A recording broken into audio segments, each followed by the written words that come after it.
नमस्कार मित्रांनो, खास करून या व्हिडिओच्या माध्यमातून मुख्यमंत्री माझी लाडकी बहीण योजनेच्या संदर्भात ताजी अपडेट जी आपल्या हाती आलेली आहे त्या अपडेटबद्दल माहिती सांगत आहे।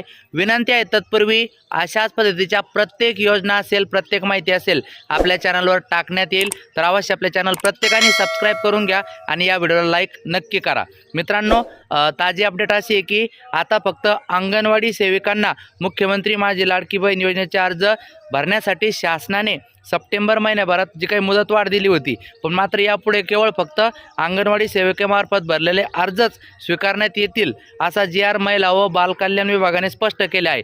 तर नारी शक्ती ॲपबद्दल अजून काही स्पष्टता नाही आणि त्याचबरोबर 40% महिलांचे त्या ठिकाणी ई-KYC झालेली नाही, म्हणून सगळ्यांनी आधार सीडिंग करून घ्या। आधार सीडिंग केल्यावर तात्काळ पैसे मिळतात। तर ही अपडेट सगळ्यांसाठी आहे। तर अशाच नवीन अपडेटसाठी चॅनल सबस्क्राईब करा। धन्यवाद।